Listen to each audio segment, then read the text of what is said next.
The man responsible for 60 million dead and the devastation of an entire continent began his adult life as an aimless, notoriously lazy teenager who only wanted to paint watercolors.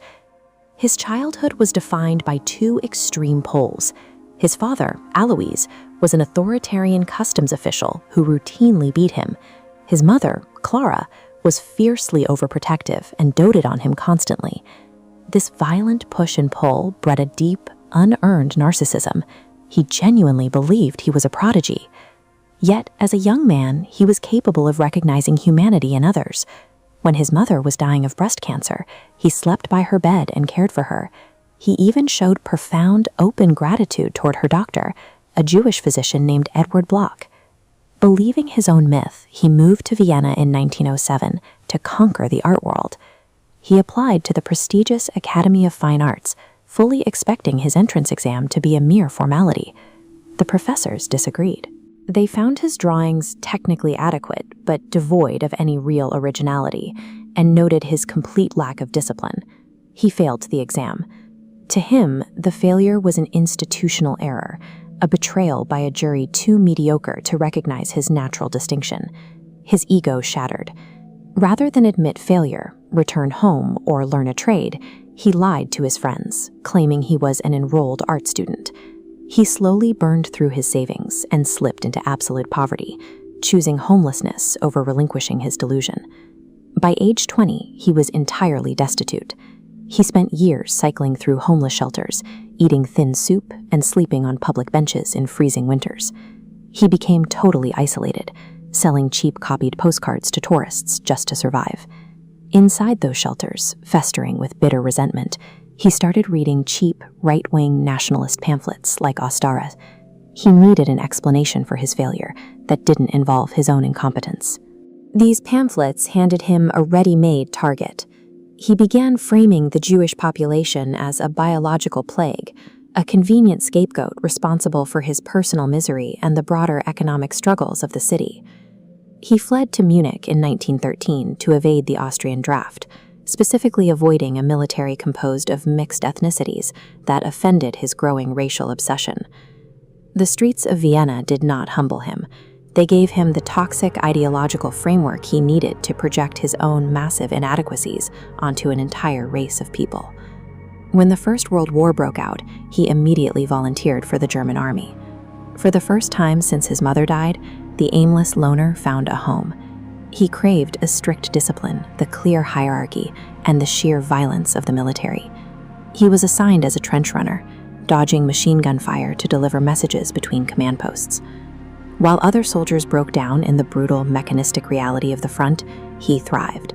He was zealous, obedient, and brave enough to be awarded the Island Cross First Class, a rare honor for a corporal. The officer who specifically recommended him for that medal was Hugo Gutmann, a Jewish superior. In October 1918, a British mustard gas attack burned his eyes, leaving him temporarily blind. As he lay in a military hospital, his sight gone, a pastor walked in and delivered the news. Germany had unconditionally surrendered. His broken psyche rejected the reality of military defeat. He adopted the stab-in-the-back myth as a mental shield, replacing the facts of the war with a fever dream of betrayal by Jews and Marxists. This shifted his focus from the battlefield to an internal enemy. He returned to a chaotic post-war Munich. Desperate to stay in the army, he took a job as an intelligence informant. His commander tasked him with spying on a tiny, radical, far-right group meeting in the back rooms of beer halls, the German Workers' Party. For 15 minutes, the undercover spy held the room in a state of collective enthusiasm. He realized that through explosive, hateful rhetoric, he could bypass logic and manipulate the crowd's deepest fears. He quit the army, took over the tiny group, and rebranded it as the National Socialist, or Nazi, Party.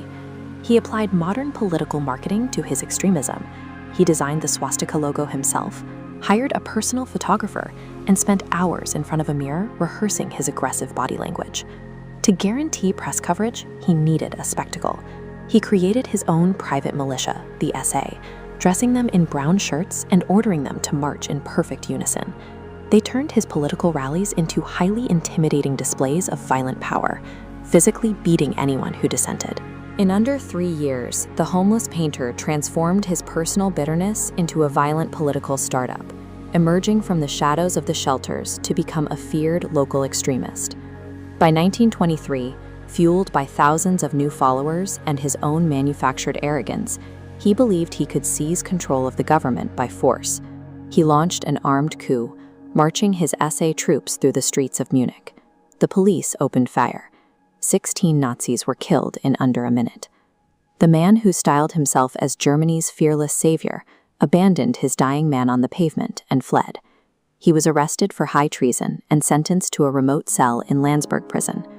The prison sentence was supposed to be the end of his political career. Instead, it gave him exactly what he needed: a captive national audience during his trial, and months of quiet isolation to dictate his sprawling, hateful manifesto, laying out his exact plans for the continent. The architecture of his hate was now completely assembled. The lazy, entitled artist from Linz was gone, replaced by a radicalized leader with a violent blueprint. He now possessed the ideology and the brand. All he needed was a desperate nation willing to listen.